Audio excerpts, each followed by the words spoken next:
Xenotransplantation. It is a mouthful, but it describes something both groundbreaking and deeply human, the experimental effort to transplant animal organs into people whose own organs are failing. It's a science that not long ago sounded like fantasy, but today it is entering the world of reality. And just recently, this field made headlines when a genetically modified pig kidney was transplanted into a woman suffering from end-stage kidney failure.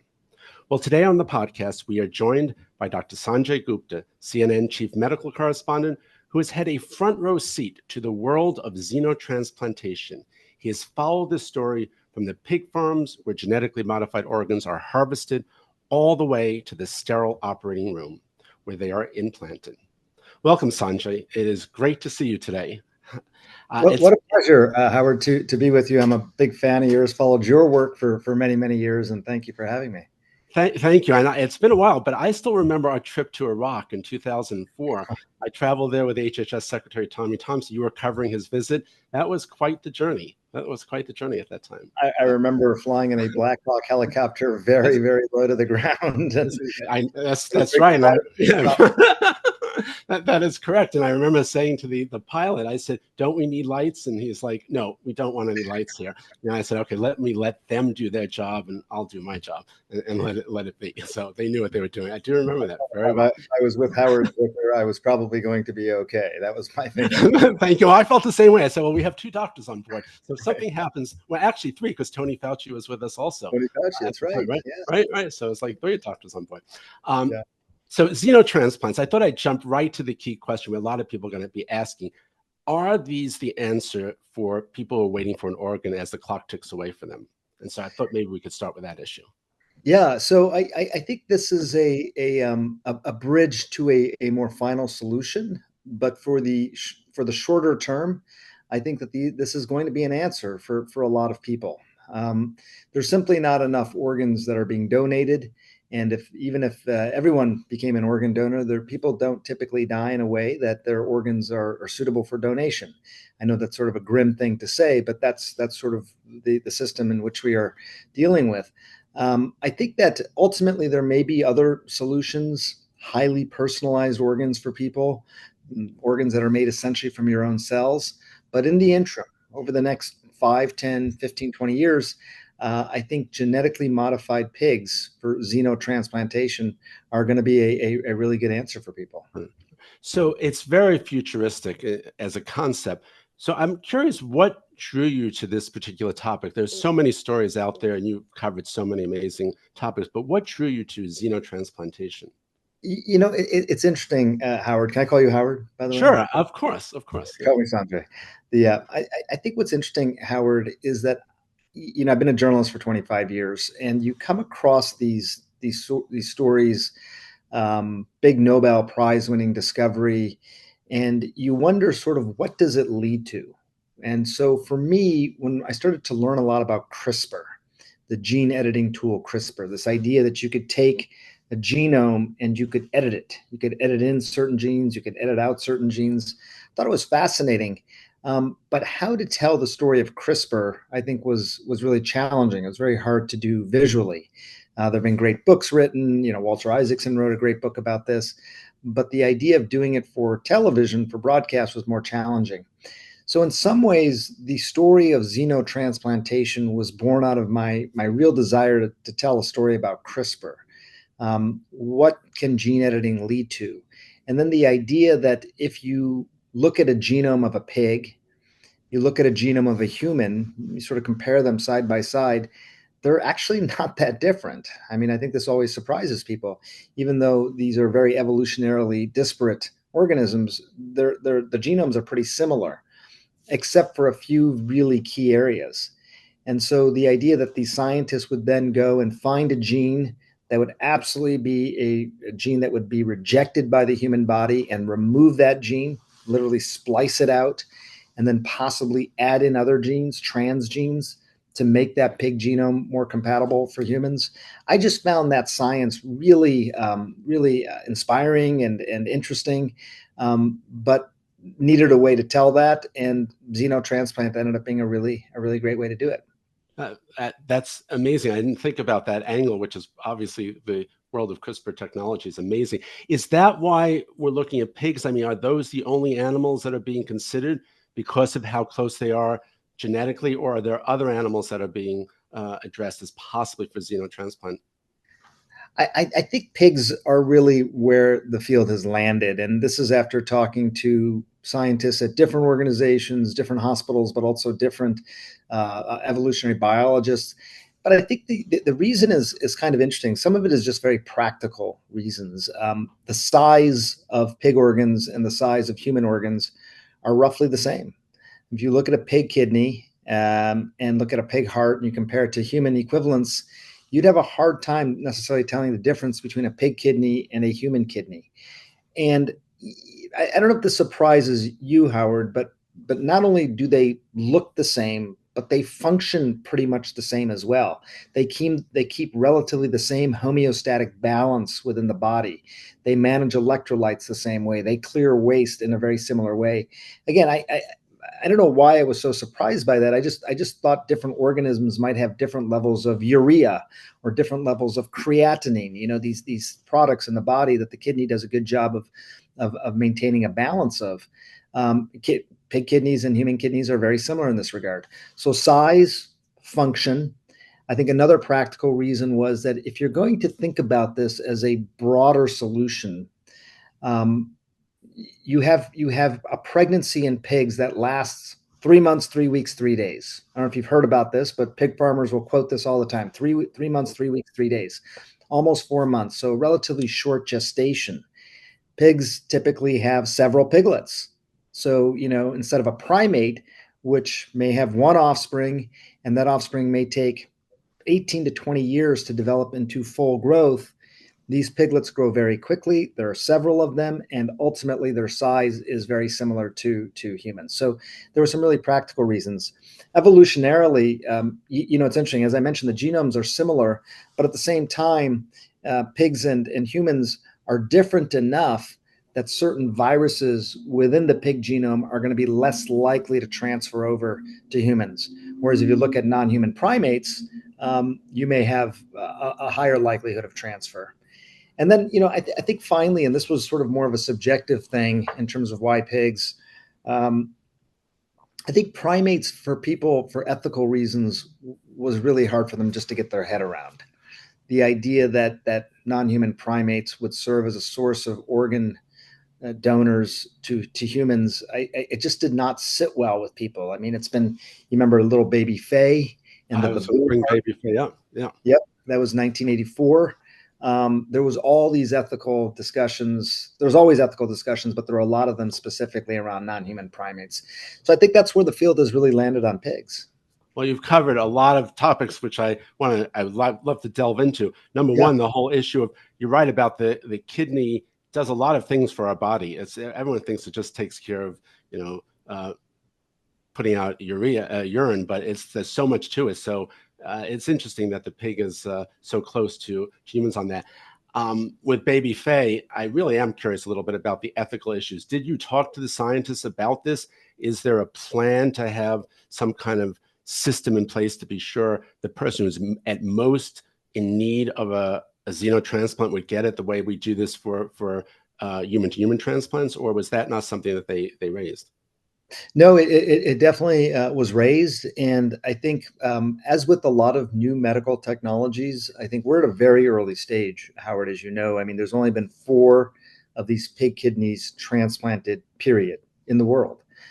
So, I think I say that just to sort of make the point that they're still figuring this out. But as with most new technologies, the initial patients who qualified were patients who really had no other options. They came under compassionate use. Um, when it comes to kidney transplants, as you know, you can be on dialysis for a period of time, but if you look at dialysis mortality, it's 50% at 5 years, according to Dr. Bob Montgomery, who's one of your colleagues, at NYU. He talks about the fact that the clock just starts ticking immediately for these patients who are in end stage renal disease, end stage kidney disease. So these were sick patients. These were really sick patients. They did not have a lot of options. They were not going to survive. They were going to be on dialysis for too long. And those are the patients who initially qualified. Now, as of this month, there are two things that are happening. One is a pilot study that is happening out of Mass General, and a true clinical trial that's going to be run out of NYU. So we'll get more data on that, and I think it'll change the criteria for who may ultimately qualify.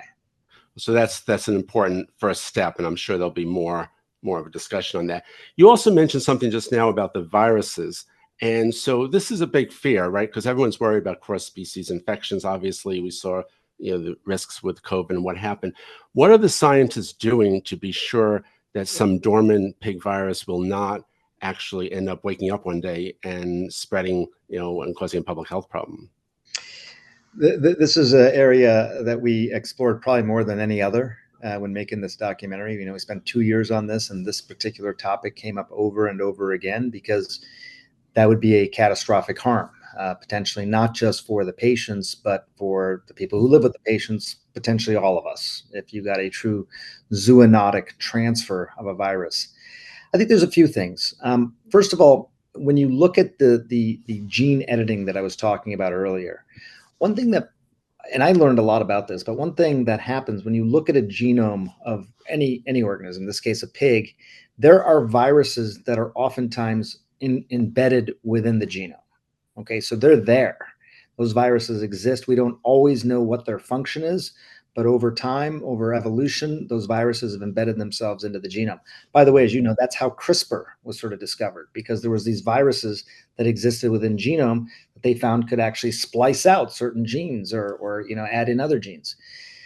These viruses being in the genome, if you then transplant an organ with one of these genomes into the body, would you potentially be transferring the viruses as well? So you are the zoonotic transfer by doing the transplant. So one of the things they do is they splice out, they inactivate many of these viruses before they actually will start to replicate these cells. So they're getting rid of the viruses in the very, very beginning stages. A second thing is that these pigs are grown on these pig farms that are unlike any pig farm you've ever seen. These are pathogen-free pig farms, which is another advantage, by the way, of using pigs, because you could raise them indoors in very sterile environments. So they're raised in sterile environments. They are screened often, and then they have this genetic editing to actually splice out viruses from the genome. All these things sort of happen. Having said that, talking to another one of your colleagues, Art Kaplan, I mean, we're as he sort of said, we're good at this, meaning gene editing, but we're not perfect at this. Could viruses be missed potentially? Yeah. You're looking at lots and lots of data, 6 billion pieces of data, and trying to figure out where viruses may lurk. They're very confident, the scientists who are working on these pigs, that they're finding these viruses, they're splicing them out, and they're breeding these pigs in a way where that transfer of virus from animal to humans is greatly reduced. But that is no doubt, this is probably the biggest concern that you're raising right now with xenotransplantation. And Art Kaplan, just for others know, is an ethicist, a world-renowned ethicist, always touching Yes. on many different issues out there. With this issue, and then I want to jump to the story of the path you took from the animal farm all the way to the operating room. But just to finish up on the issue with the viruses, are other countries looking at this as well? Since if there were a problem, it would not just be here in the United States. If something happened, it could be across borders. So are other countries doing that and looking at this issue, or even looking at xenotransplants? Yeah, they are. China is the country that comes to mind immediately. And there was a paper that was written in Nature recently about the use of a pig liver in a transplant. Now, this was done in a patient who's a decedent patient, a patient who was brain dead, which happened in the United States as well, by the way. At NYU, the first patient that was done was someone who was brain dead. Very interesting. I don't want to take too much of your time, but basically this patient who was brain dead was someone who had originally signed up to be a donor. They were going to be a donor, but they could not donate their organs. So in essence, what Bob Montgomery, the transplant surgeon at NYU, asked the family, would that patient be willing to donate their body as a recipient for a pig kidney? Okay, so they didn't donate their organs, but they donated their body essentially as a recipient for a pig kidney, which I thought was fascinating. The reason they did this is because for a long time they could not get FDA approval to do this in living humans. A long time they've been doing these xenotransplants into primates, non-human primates, pig kidney into a non-human primate, but they couldn't get approval to do it in humans. Doing it in a brain dead individual was sort of a path forward. And so they did that in the United States. They're doing that in China. But I think some of these same issues come up. There was some talk about the science. I don't think they're doing transplants, but some of the science in Pakistan, which I thought was very interesting because it did raise another ethical question about religion. If you look at Judaism, you look at Muslim, they don't consume pork products typically.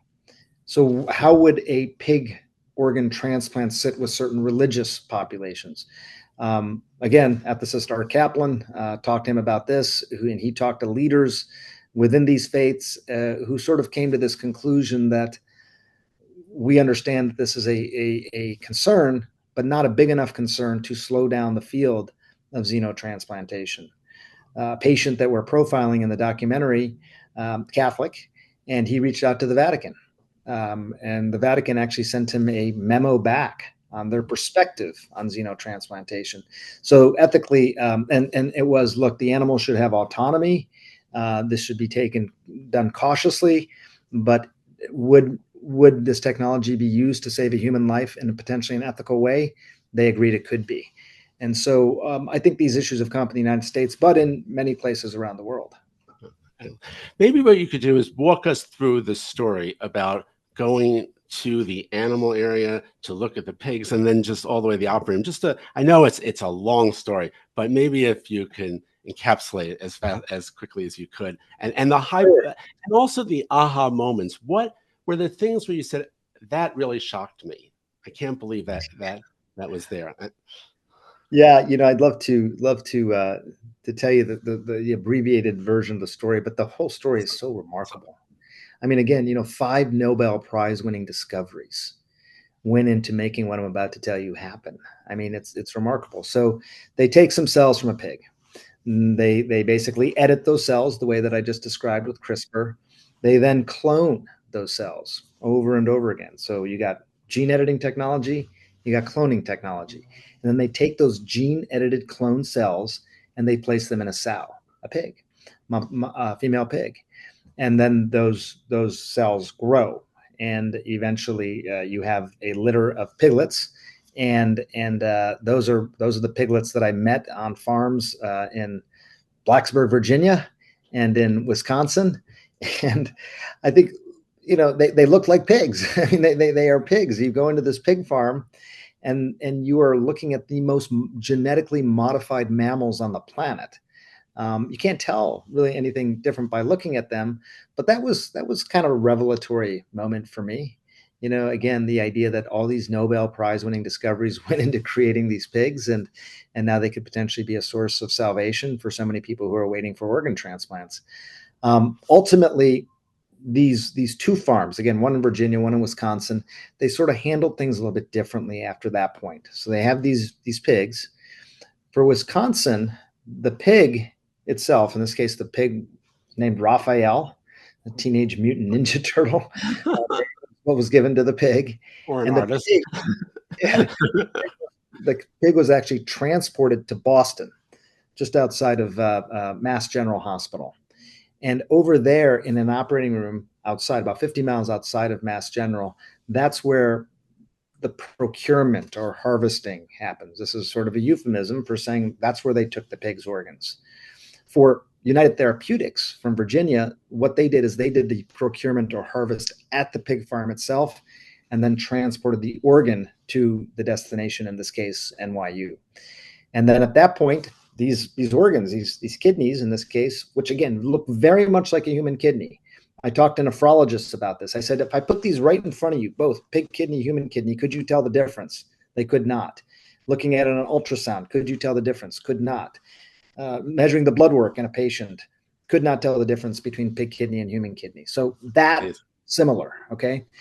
And then at that point, the operation was performed at these hospitals. hospitals. When you do a kidney transplant, you're not taking out the old kidney. You're just basically putting in the new kidney and connecting it to the arteries and veins, and basically seeing if that kidney starts making urine.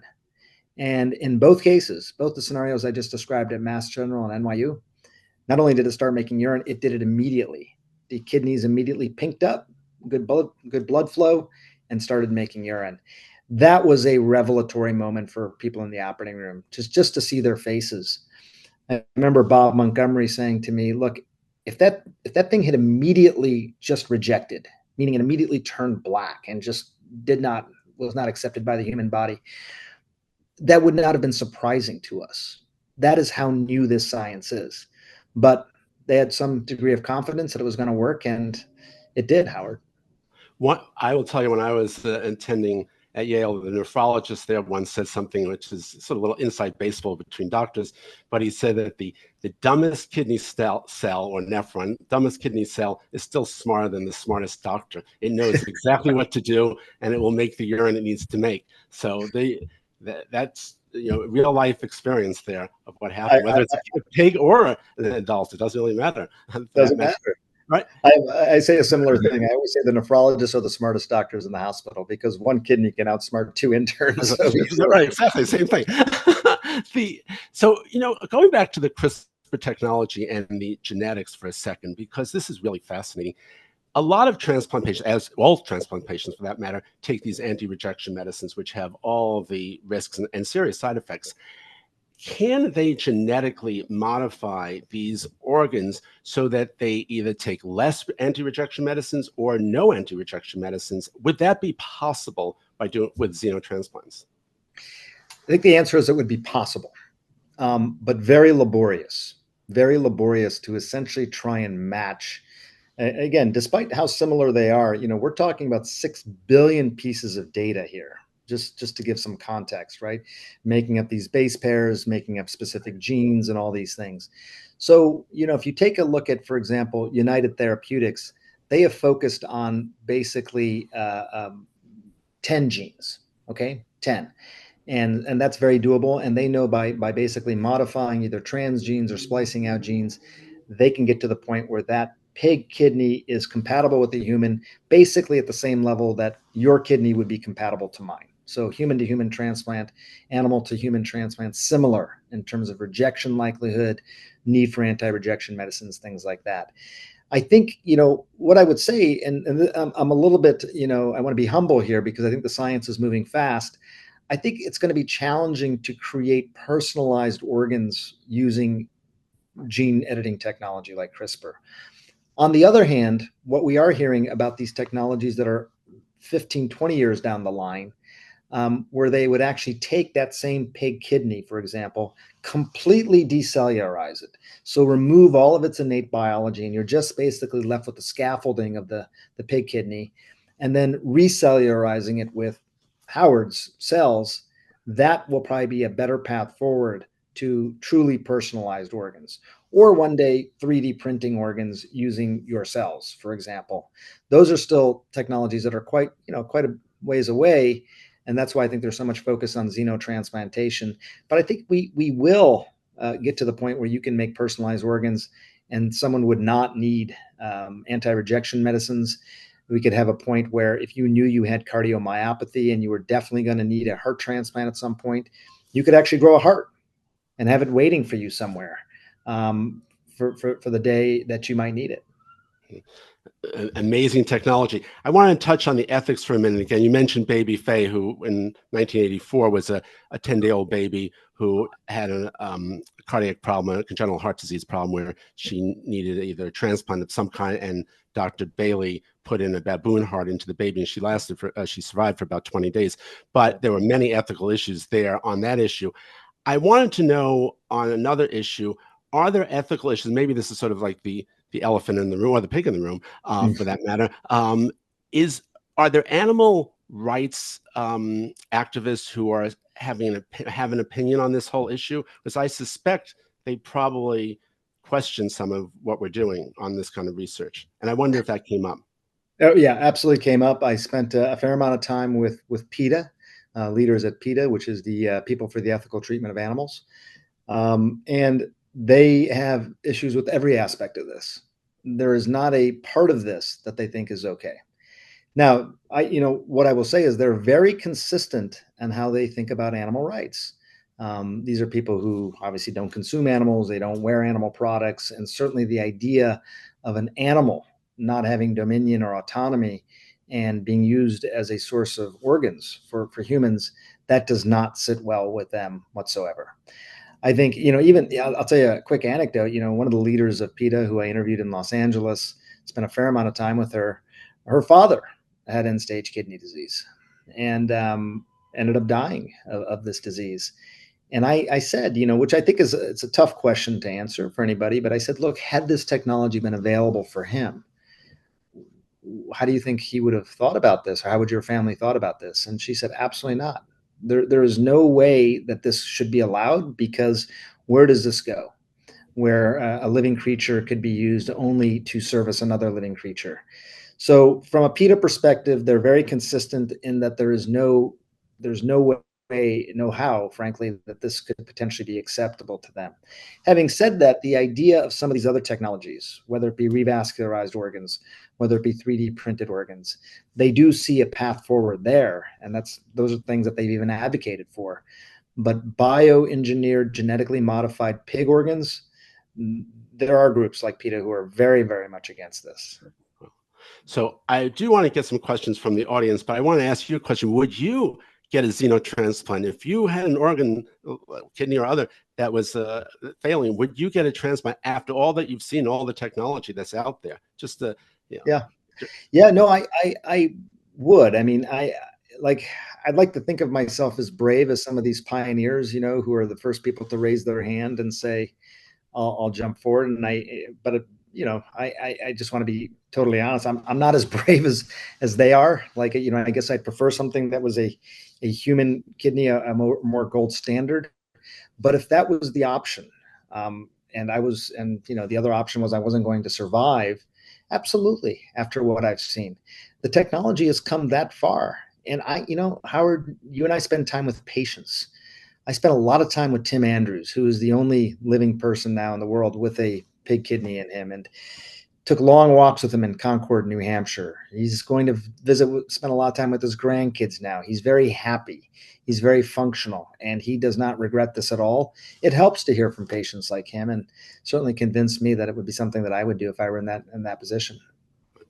I had one more question, which is about the FDA. Do you think that there's going to be any challenges with getting some of the new technologies through the FDA with all the changes that are occurring there? That's a great question. It's pretty unpredictable right now. I frankly don't know all the things that are driving some of the thinking around the FDA.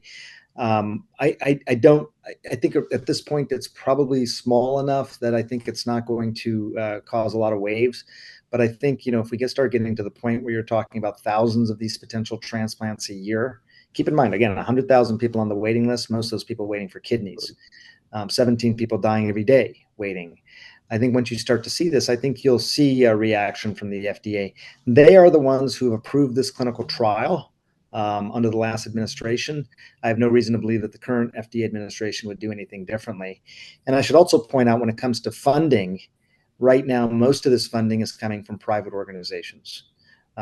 Martine Rothblatt, a name that everyone should know, because this woman has transformed, I think, medicine in so many different ways. She is helping fund a lot of what we're seeing that happen with United Therapeutics, for example. And she's a private donor. You're saying private donor? Correct. Yeah, right. Private organization. That and for personal reasons of her own, having family members who have been in need of transplant, she has really made this a life mission of hers. Well, kudos to her, because what she's doing is going to save many people's lives down the road. So we've reached that point in the show where we turn to our most important guests, which are our subscribers. So Kat's going to tee this up. I usually say, and I always say, that any of the information on the podcast is just for informational purposes, not in the place of a doctor's visit. But we have been on such a technical issue here. It's not like you're running to your doctor on some of these issues. But Kat, maybe you could let us know. You usually have the first question, so I'm going to turn it over to you. I do, but I want to respect Dr. Gupta's time. And there's a question from Richard, so I'm going to bring Richard up so he can ask his question. Perfect. Here we are. Richard? Hello, Dr. Zucker, and hello, Dr. Gupta. How are you?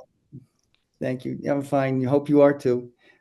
During the Docology session on Monday, Dr. Zucker's guest was an expert on cellular human energy, specifically mitochondria.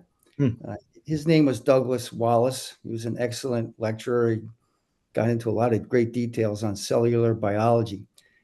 So I was wondering about something that the expert said on Monday that really ties into what you're saying now, Dr. Gupta.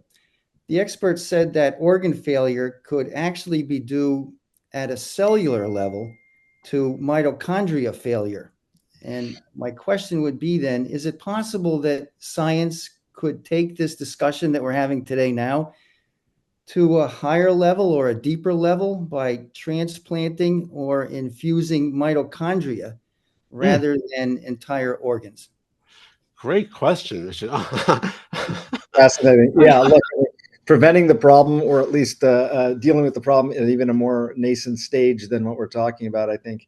I don't know the answer, Richard. I will tell you that when it comes to kidneys, most of the patients who are getting these transplants have lifelong history of diabetes. That is what's sort of driving their kidney disease, and they oftentimes will be managing their diabetes successfully for decades, and then start to develop some kidney dysfunction.